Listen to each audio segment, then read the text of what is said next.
time to meet an extraordinary young woman who was once a man but has transitioned to womanhood in spectacular fashion. Seriously, she puts most of us natural-born women to shame. She also fights the good fight from a position of authority. Blaire is fearless in calling out the dangerous excesses of the trans movement, including activists targeting children. She has an enormous audience online with more than 800,000 subscribers to her YouTube channels and hundreds of thousands more followers on other online platforms. Blaire White, welcome to Outsiders and Sky News Australia. Hi, that intro was so flattering. Thank you. Well, it's true, and you are very courageous in speaking your mind about these issues, because though you're part of the trans community, they come after you and they can be utterly vicious. Absolutely. I often refer to myself as the black sheep of the trans community, although they have harsher words for me. On my YouTube channel and on my social media, I like to present sort of an alternative view of trans people and trans politics that I feel like isn't really shown a lot of the times. For example, my last video was about trans people in sports, and there seems to be this idea that trans women should be able to compete under any circumstances against biological women. And I have taken issue with that because I think it defies logic. So that's one example of sort of showing the other side that no one talks about, right? Absolutely. I mean, we have seen that. We've seen Rachel McKinnon and weightlifters, a number of biological men who have now identified as women dominating in their sport, and when the female athletes speak up, they're also attacked as being TERFs or trans exclusionary radical feminists. Yeah, absolutely. I think a lot of people's eyes were opened after the recent case of Jessica Yaniv, who is I'm going to put in quotations, trans woman out of Canada, who found it interesting to go into women's bathrooms and discuss and interact with them in ways that were highly inappropriate.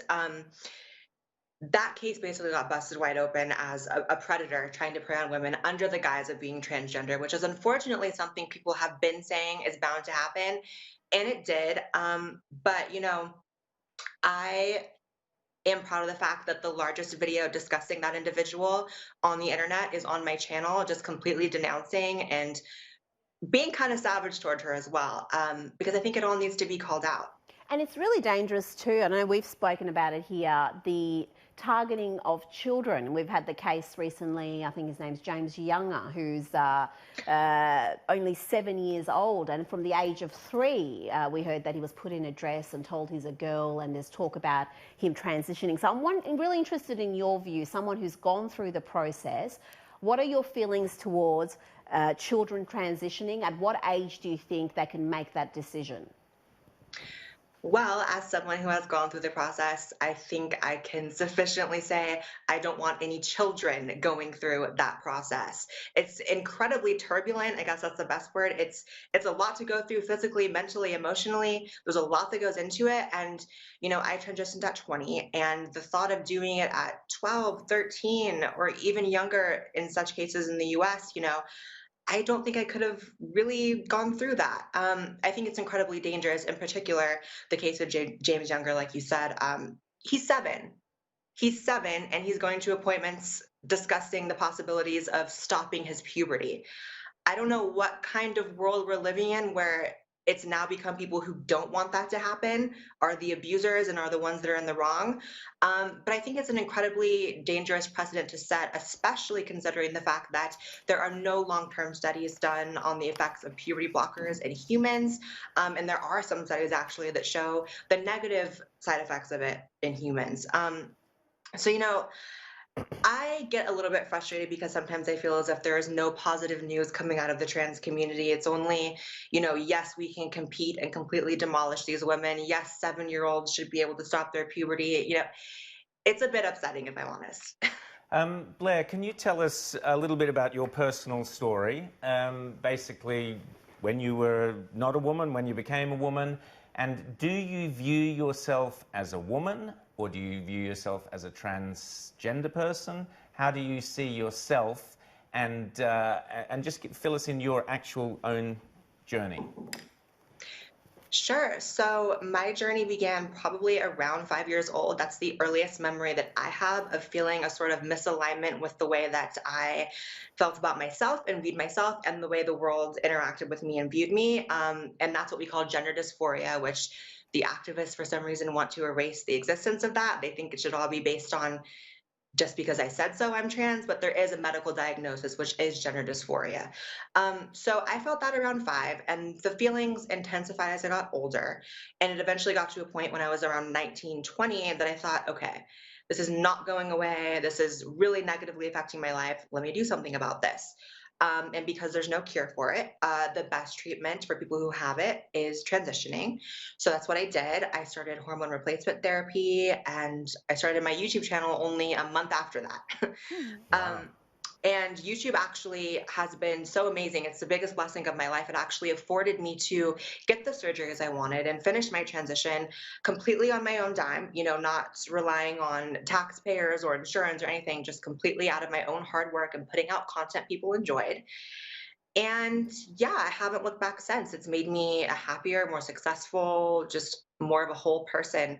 And to respond to what you asked, if I view myself as a woman or a trans woman, I definitely, if we're speaking in terms of technicality, view myself as a trans woman. There's no erasing that. There's no hiding that. Why would I? But of course, if I'm just on the street, I'm not going to refer to myself as trans if I don't have to. If that makes sense? Yeah. Absolutely.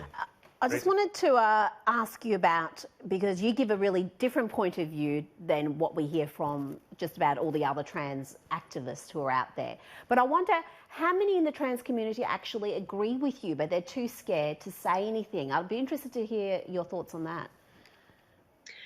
I'm going to tell you something that maybe some people aren't aware of, but it is a loud minority of activists who make us all look insane. I'm going to say that. The amount of people, it really is. The amount of people who reach out to me and say, oh my God, this is how I've always felt and I've never been able to say it. I mean, I could open right now my DMs and probably find 50 from the last hour. It's pretty crazy. So, it's unfortunate, but the crazier you are, the more you tend to get media coverage. So, I feel like if I had purple hair and piercings and facial hair, I would probably end up on every news publication, not just this amazing one. You know what I mean? And unfortunately, a lot of these activists are walking, talking clickbait, right? But most trans people that I have met and that I see online definitely agree with most of what I say. Not all, but most. Blaire White, thanks so much for coming on Outsiders. Hope we'll get you on again. Your videos are very funny as well. You've got a great sense of humour. Just tell us briefly where people can find you on YouTube and Twitter. Yeah, just search me up. Just search Blaire White. I'm lucky I'm the only Blaire White. And there's an E on the end of Blaire, and you'll find me.